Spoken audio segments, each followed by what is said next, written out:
Hi Virgo, welcome to Higher Source Tarot for your weekly tarot check. This is for the week of April 25th through May 2nd for all Virgo, Sun, Moon, Rising, and Venus.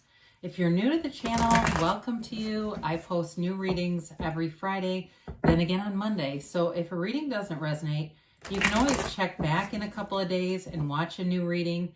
You could check a different part of your chart.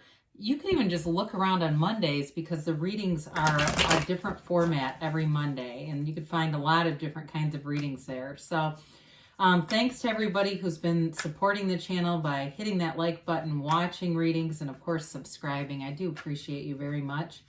And I'd love to invite everyone else to join and subscribe if you haven't yet. So let's begin and get the guidance for Virgo, Sun, Moon, Rising, and Venus.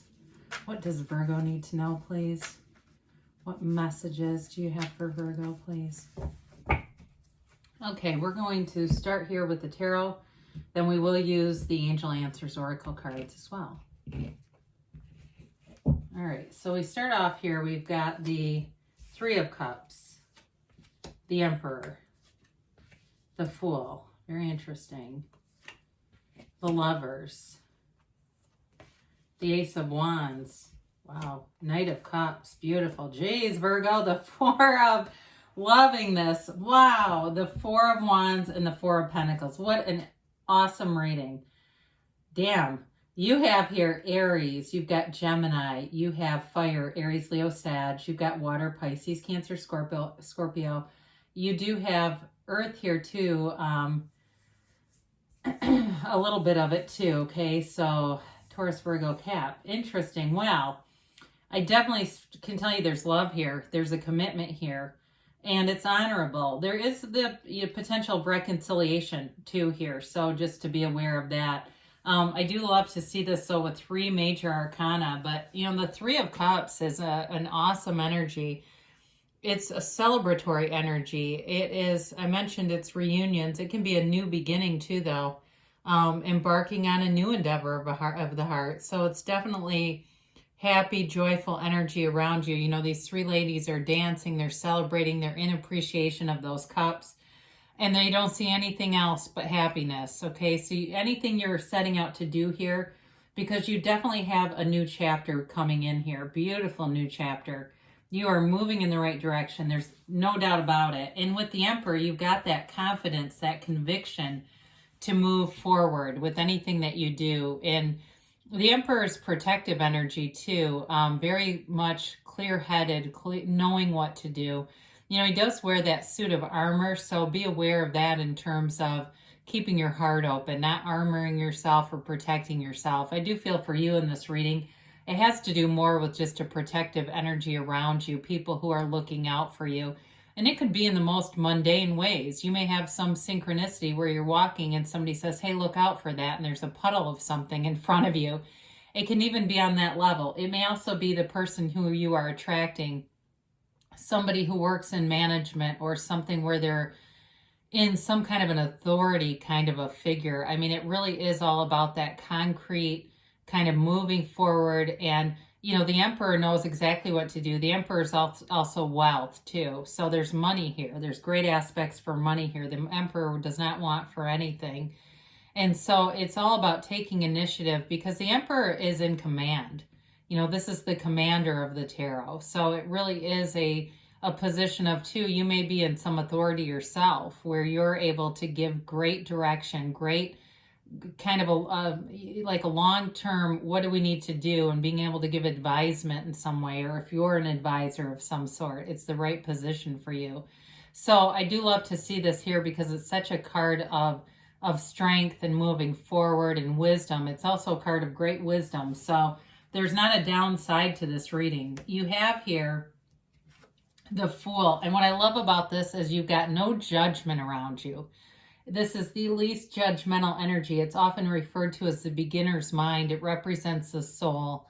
And when you see this, it's an indication that not only are you working from or operating from the soul level, not the ego level, but that the soul is always victorious. You can't catch a struggle in this. It's can be a little bit of an impulsive energy. So there's people around you, again, who warn you, just like in the Emperor. That little white dog here represents trust, integrity, and he also kind of warns the Fool. But it's also a card of you having experiences but not living in negativity. You don't live there in this energy. You've released all resistance.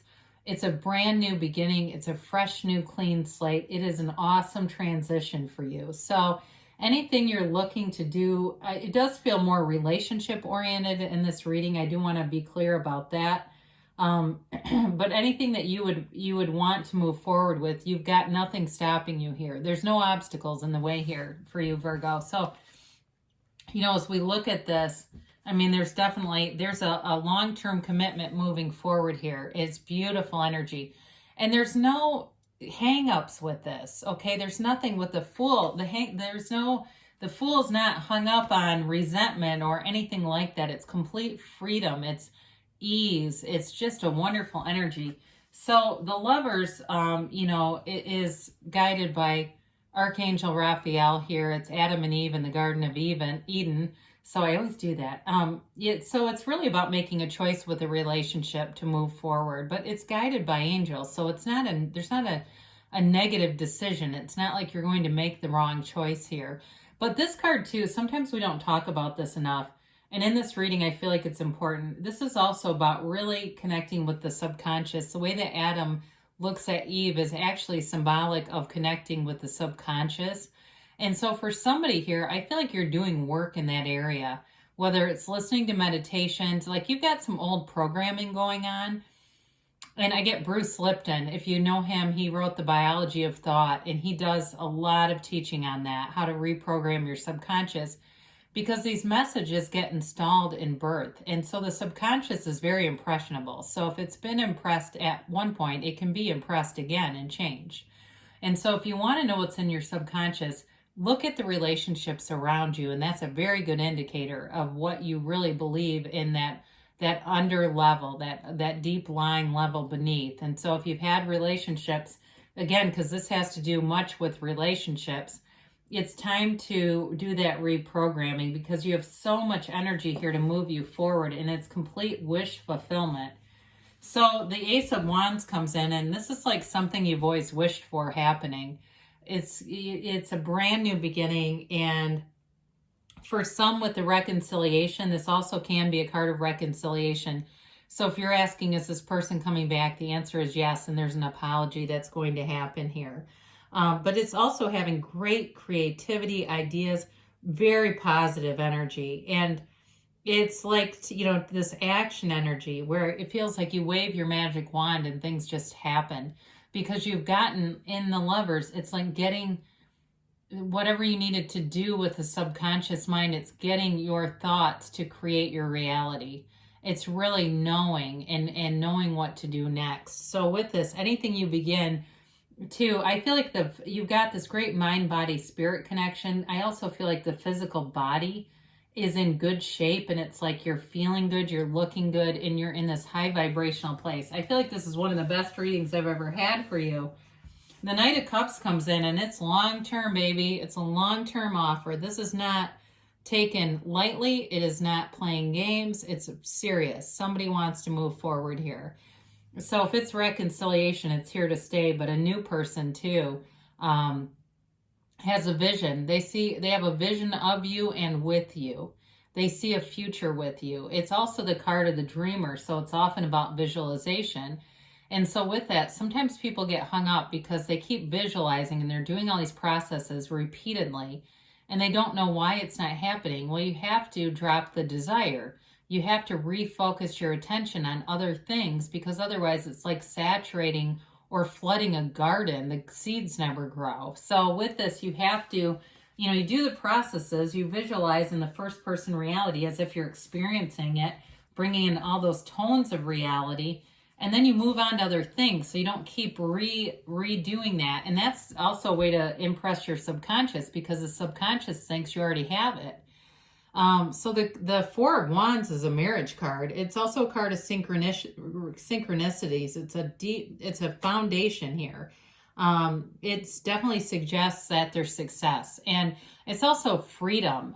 They got this quite a bit. I mean, this free energy. They leave that walled off city into this open vista. So there's freedom here, there's abundance here, and it is a law of attraction card. So it's telling you that your manifestations are moving forward in the 3D world. There's signs all around you, bridges of incidents all around you that are showing you and guiding you and telling you that it's already here. So be looking for those, because your angels want you to know that your manifestations are already here. It is, like I said, a marriage card. So you've got long-term commitment here all the way. And really with work too. Now, the Four of Pentacles shows up and somebody here says it's too good to be true. Well, that's, again, if you say things like that, your subconscious believes it. So know that with the Four of Pentacles, it's the miser of the tarot, and it's that sort of brief flicker of fear. So we want to be aware of this, because if you start to notice it in your life, you want to move towards that feeling of ease and freedom, excitement, enthusiasm. All right. And so it's just being open to the whole idea. It's being open to these new experiences, because you've really got a beautiful reading here. Let's see what the angels have to say here for Virgo. How exciting. Wonderful, wonderful. And a timeline here. Attract what you expect, right? You get what you are. You get what you believe. And so let's see what the cards have to say here. You have look for a sign. Okay, we talked about that. There's definitely going to be signs showing you the way. Get more information. So there may be things that a conversation that happens here that really leads you into that next phase, because the Fool does show up in a transition. You've got it. It's up to you. So things are happening and you are the guide. You're the master of your own masterpiece. They say in the near future for you. And you've got a yes, okay? I'm not surprised to see that. So beautiful things are happening for you, Virgo. I love you, and I'll be back again soon.